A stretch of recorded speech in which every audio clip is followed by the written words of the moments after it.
So Raphael, what is in the UIA program, what is it about, and how does it differ from Horizon 2020 projects, for example? Well, the Urban Innovative Action is an initiative of the European Commission which was launched for the first time in 2014, and it has a specific objective which is to share the risk with the urban authorities to test unproven solutions that will help solving societal challenges. So that's the main objective. How we are different from H2020, Horizon 2020. So I would say probably two elements. The first one is that we are not necessarily looking at technological type of innovation. We are also able to support and interested in supporting process type of innovation or new services that are delivered. That's the first element, which I think makes some difference with Horizon 2020. And the second one, that we are very local in the sense that what we support are local partnership made up of city councils and local stakeholders developing solution for a specific area in a specific city. And what do you think makes the FED project in Gothenburg so special? Yeah, I think the key innovation in the FED project is really this integration of the three different energy aspects. So the first one is the district heating, the district cooling and the electricity, and being able to trade these three energy vectors in the same marketplace. I think that's the core innovation that we saw while assessing the application.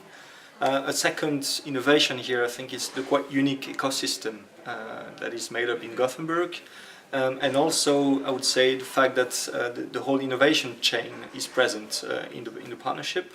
So we have the municipality, we have the energy operators, but we have the energy users, the end users, here represented by the building operators. And that really helps in actually finding that solution and having that marketplace established. The main goals of the FED project in Gothenburg are: A. To reduce the fossil energy peak loads with 80% in the campus area. B. To operate the energy system 100% fossil-free by using various system solutions in storage, generation and distribution. C.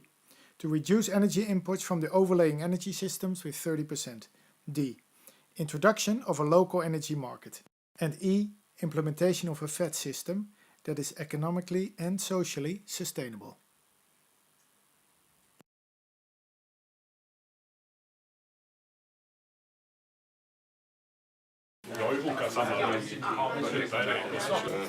Not standardized types of demand flexibility and storage and renewable production is probably vital in the future situation, and this project aims at the situation about 10 to 15 years ahead.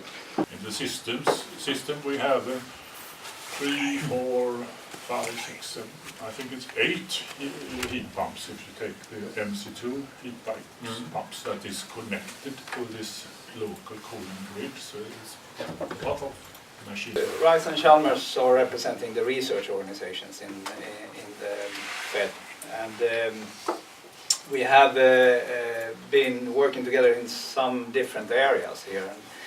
Mainly on trying to understand how, for RISE part at least, mainly trying to understand how this solver part in the marketplace is going to work, and that research in that respect has been turned over as some sort of a blueprint for Ericsson to implement. And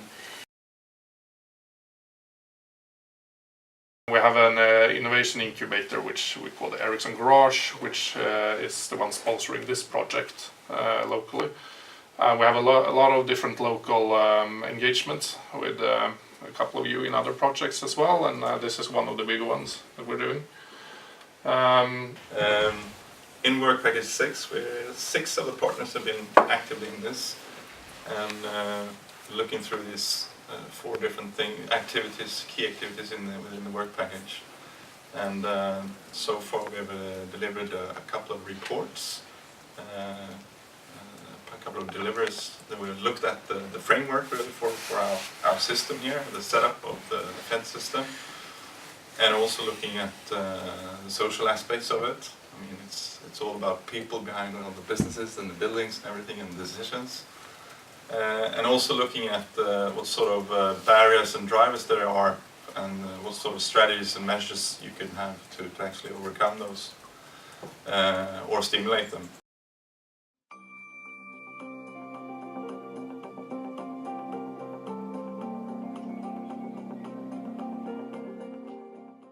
can produce cooling this house because of these boreholes. But they don't use cooling in buildings where people live so much in Sweden, and that's not the idea either. So instead they will sell the cool energy, the free cooling, to this office building. So they drill a pipe here for that purpose. So in a way they buy also the waste heat from that building to heat up their boreholes in winter time. So these fed aspects are also studied here.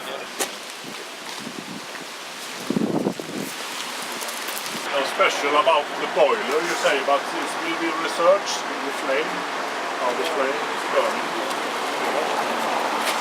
And we put in biofuel by this silo. Now, this is another project, smaller but anyway, and this one is also within a scope called visualization, project on campus. So the black table you saw was from the same program as this one. Okay. So this is a way how to display that you have a research project here on solar PVs to improve the efficiency by adding a material based on algae, I think.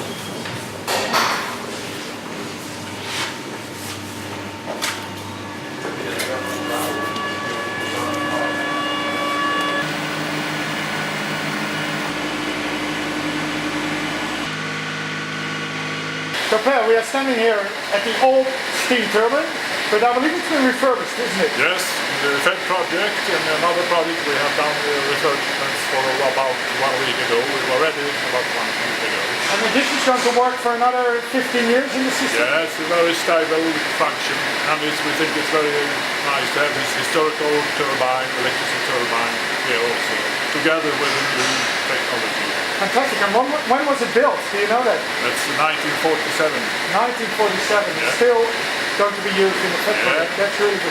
Yeah. So what do you think then is the, 1947, what do you think is the most innovative in the FED project?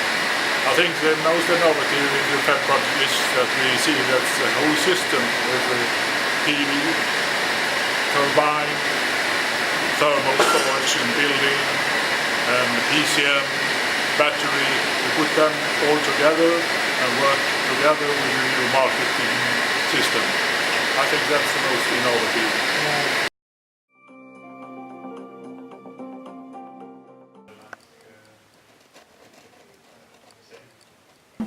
And you know what struck me in the whole discussion today is that, but maybe it's a more generous question, there is never any influx in a model of how many students are going to be in.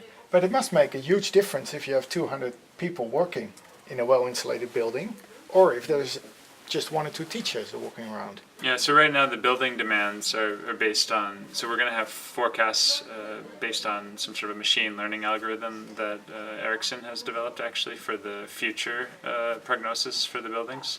And that's based on time of day, weather conditions outside, and seasonal patterns. So those kind of influxes of students in and out are somehow inbuilt in that data. All right, so that's when we're going to have a real proof there's no students on a sunny day and a lot on a cold day, right? Yeah, we should see the energy use in the buildings go down, but it is amazing how much energy use these buildings have when they're empty. It's enormous. Klaas, you have been with the project for since the beginning, really. And what is the stuff you're looking forward to in the next period? I mean, this year is the commissioning year of the project, so in the end of the year we'll have a system up and running, and that's very interesting to see what we can learn from that and what we will see. Yeah. That's cool. And then I guess you're going into Europe with the FED project under your arm, upscaling all its possibilities. We hope that. Of course, that's the idea of the project, to use this opportunity to in a way to help energy transition and what you can learn. And we can learn from what we do wrong and what we do right here. But hopefully we can show how an energy system of tomorrow might work and what the benefits for different stakeholders.